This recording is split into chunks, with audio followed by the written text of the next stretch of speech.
Vamos aproveitar esses segundos de pausa no podcast para falar sobre horas. Conheça o novo Samsung Galaxy Watch Ultra, projetado para resistir a qualquer desafio e superar limites com o poder do Galaxy AI. Quer garantir o seu? Ganhe a partir de R$800 de desconto no seu relógio usado. Acesse samsung.com.br e saiba mais. Galaxy Watch Ultra. Galaxy AI chegou.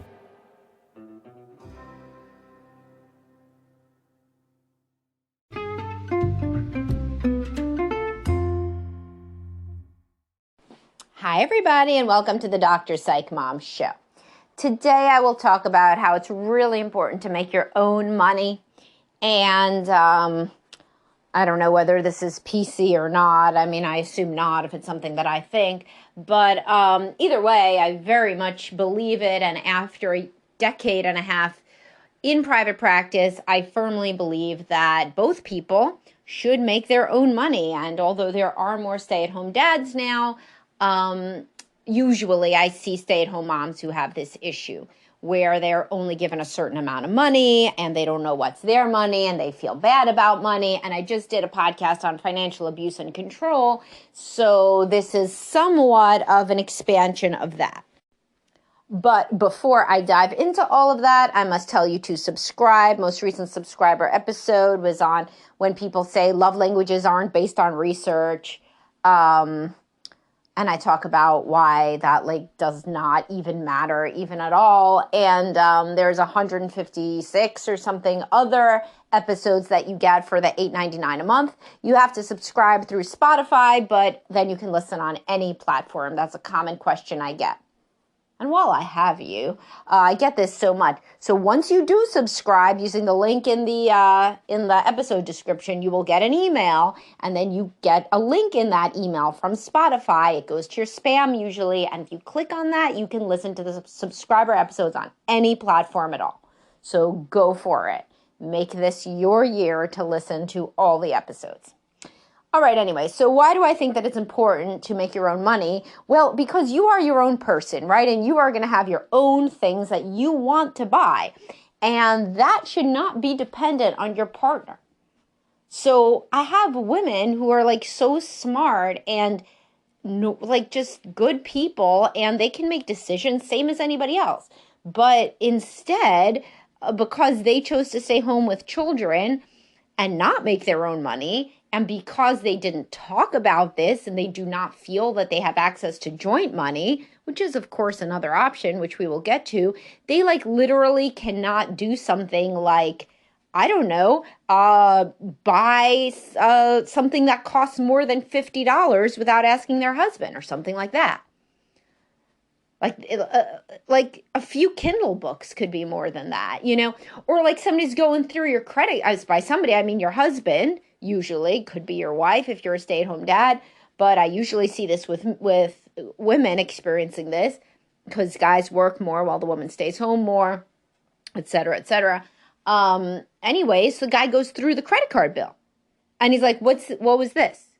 What was this? Fuck you, I mean, that's how I feel about it personally, is nobody should, unless you are incredibly, incredibly irresponsible with money, in which case we will get to that too.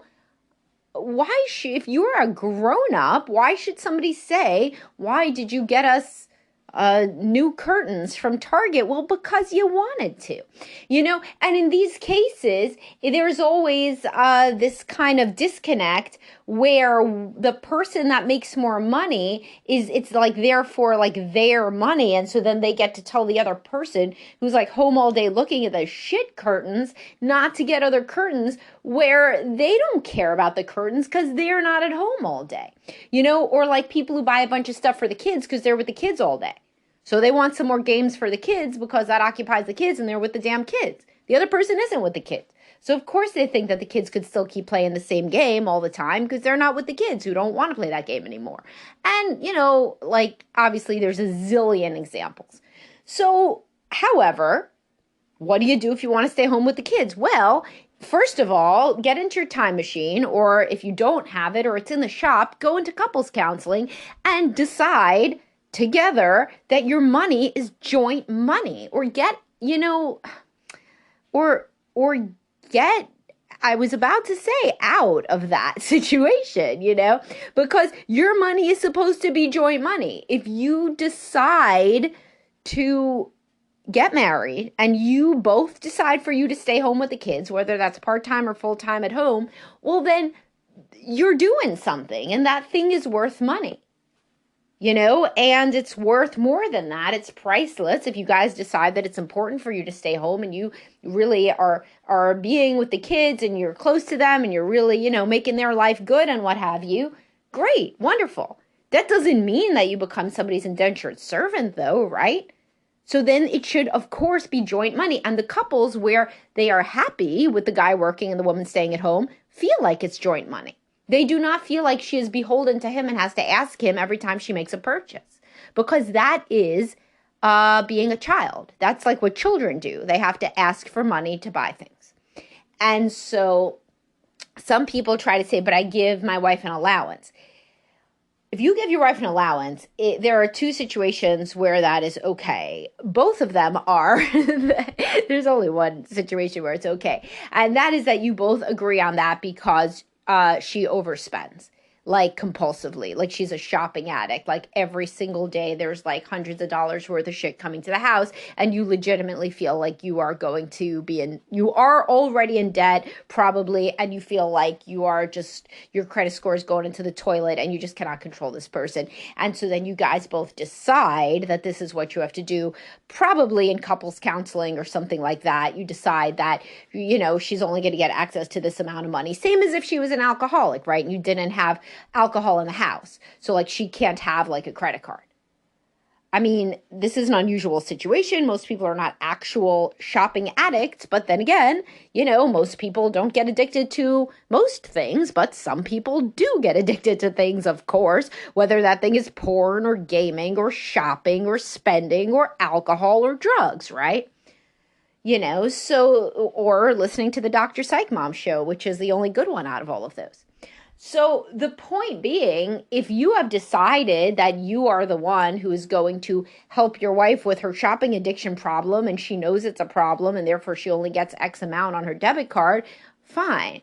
But and if you're in a situation, by the way, where she's like spending you out of house and home, and that's for real, and it's not like you spend the same amount, but your stuff is better somehow. So like you spend to go on like hunting and fishing trips and shit, but she spends on a girl's night out and you think she's overspending just because she doesn't make the money. That's not a real thing. What I mean is that like most of the expenditures, most of them, like what most people would think of as actual most, are hers, and there's like shit all over the house and it keeps piling up, and she says she's going to return it and she doesn't, and it's like clothes that she barely wears. That's shopping addiction. If you want to look up shopping addiction, that's shopping addiction. She's shopping like all the fucking time, and you cannot keep up with it, and you probably have credit card debt. So if you're in that situation, then you should get into couples counseling immediately, right? And you have to, because otherwise she's going to spend you out of house and home, right? So you can't do that. And you got to agree on some way to deal with that while she gets some sort of treatment for that, right? And there is treatment for that, same as there's treatment for any kind of addiction. But the point being, in a situation where both people, nobody suffers from a spending addiction, savings are going up in general for the kids' college, or you're paying down your mortgage or paying down your car payment or whatever it is, things are generally progressing in the right direction, then for one person to just not have any of their own money is terrible. That person becomes a child, and they don't want to have sex with you probably anymore because they're like a child and you're like their parent, or they're like a prisoner and you're like their jailer. And they don't feel romantic. Nobody feels romantically toward their parent, hopefully. And so if you want to get rid of the parent-child dynamic, you have to get rid of the parent-child differential that has cropped up in the monetary sphere, such that only one person is allowed to make financial decisions, and or only one person's financial decisions are, quote, good or right or mature or whatever. So you can do that. if you want to stay home with kids, you can do that and figure out that the money is joint. Many couples both work and the money is joint, and it's not divided by some ratio or what have you. It's like literally just joint money, and they make joint decisions about it. And guess what? For bonus points, who's good at this? Why don't you just pause it? I'll ask you a question, and you'll see how good you are at Dr. Psych Mom podcast listening. Why would certain couples be better than other couples at managing money and making decisions together about money? Now you pause it and you think. And then when you come back, which is probably now, if even one person did that, I'd be surprised. But whatever, you just got to try to switch it up sometimes here. The people who saw it at home. So you should know that already because of what I keep telling you about how important your upbringing is and how instrumental it is in setting templates by which you continue to operate subconsciously throughout your life as an adult within your own intimate relationships. So if it was not a thing, if money was not a problem for your parents, it's unlikely to be a problem for you.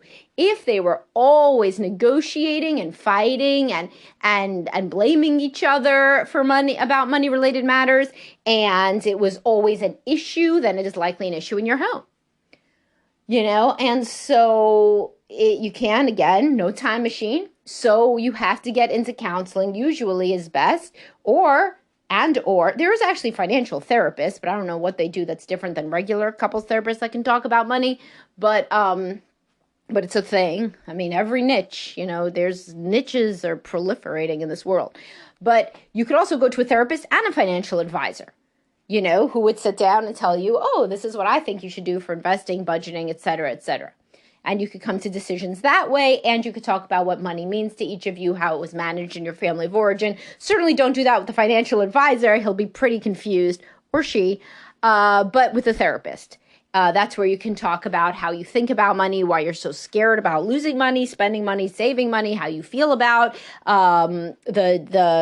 how money's divided, who makes decisions about money, how did that go when you were growing up, how does it go now, blah, blah, blah, blah, blah. You talk about it. It will make a lot of sense to you why you operate how you do. And as I frequently say, it will lead you out of Plato's cave into the light so that you could see how you're operating clearly instead of assuming that your way of spending/saving is the right way and your partner's way is the wrong way.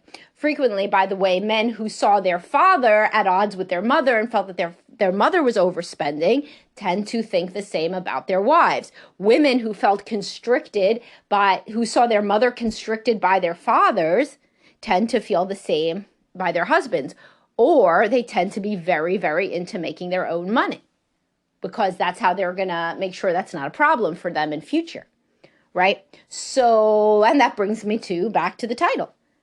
The simplest way to do this is to make your own money, of course, because then you have your money. Now, if you do make your money, some guys on the internet say to me that the way that it goes in their house is that, and of course, who the hell knows what really happens, because these are people on the internet that are also, very rude, but enough of them say this thing, that they make the money that pays for the mortgage, etc., but their wife's money is all extra fun money for her. Well, that is terrible. I'm the first to say that's absurd and that makes no sense at all. So that's where I get back to. I originally had a podcast on merging your money, which is how I feel is in the spirit of having a loving marriage and an egalitarian and close and loving marriage is to just merge the money. Like all the money goes into one account. And then after that, if there's very big expenditures, then we talk about them. But otherwise, y'all just do what you do, and if there are big purchases, you come together. And if you can't come together, you talk to a therapist about why you can't come together. And it'll go into all the areas that I told you, etc. But the point being, if you are in a situation where you make, let's say, $100K, and that goes to everything that is the real meat of the family, such as the mortgage or the car payments or the groceries, and then your wife makes money and she makes, let's say, $25K, but because it's so much less than you, then it just goes to Target runs, and at the Target runs, she uses your money for the essentials, but her money for the fun things. Well, that's messed up, obviously, right? Unless, of course, you use the equivalent, the rough equivalent of what she spends for her fun money out of her quote pocket, you spend for yourself for fun money, because that's the other variable that many men forget, is that they also have hobbies and clothes and cars and, whatever. And then they are spending out of their money the equivalent of what she is spending out of her money. But then, she has no more money after she does that because she makes less, and he still does have money. So, in that case, I don't think that it would be in the spirit of a happy marriage. Let's say that she's spending, the whole $25K on shit from Target per year, but then he's also spending $25K on his motorcycle hobby. Should she have to spend only 25 divided by 4 so that it's equivalent? That seems like a not good thing. It seems like together they make 125 and they're each deciding to spend 25 each. So then remaining, is 75 and whatever. But you see my point is this whole thing with the ratios, we're going for a spirit of love, and fairness and compassion, and we're both two adults and whatever. So I really, really, really think the micromanaging and the ratio splitting, that, based on how much you make, then only you could spend this. This is not how loving marriages operate. And if you saw a marriage where you felt that one parent was constantly getting victimized in the financial sphere, then that is likely informing, it is definitely informing the way that you think about money in a relationship now. But my personal advice to my own, daughters and young female clients, etc., is make your own money. Make at least some of your own money so that you are not just completely beholden. You don't ever feel that way. And if you take off with children, make sure that both people understand that you are an important person too, and you are doing very important work by staying home with the children, and therefore the money is joint money. The money that he makes during that time is joint money.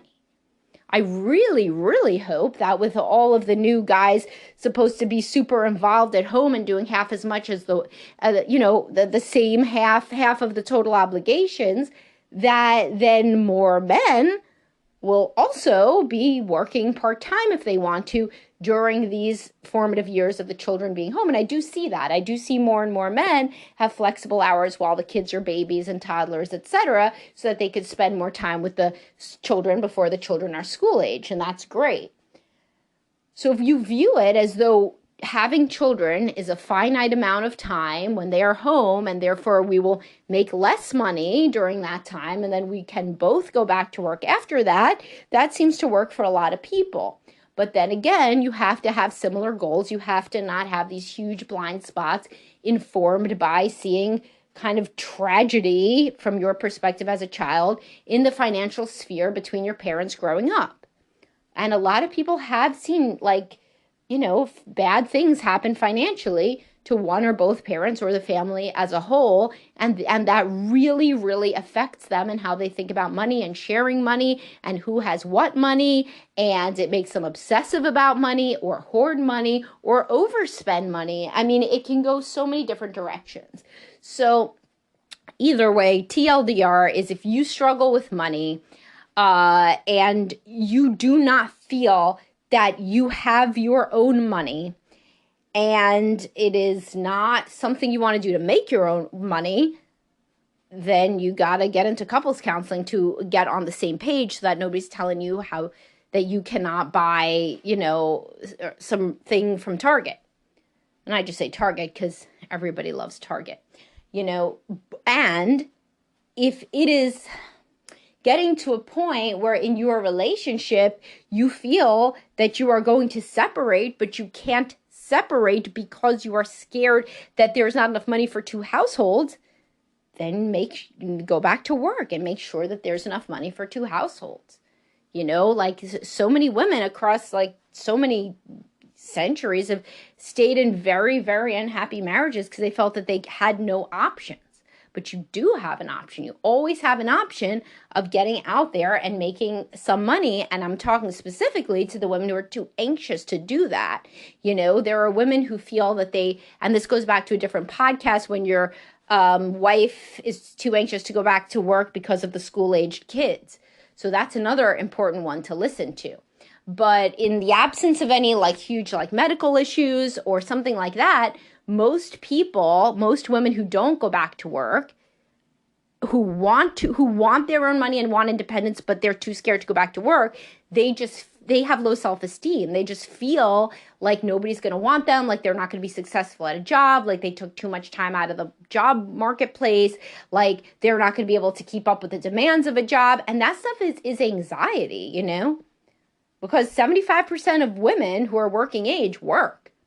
And so if you are somebody who feels like you wish you could go back to work, but you just don't have the confidence, then that's also something to go to therapy and discuss, because it is likely that is related to very core self-esteem issues, that you owe it to yourself and to your children to resolve, such that you can model a happy and confident adult for them, an adult woman.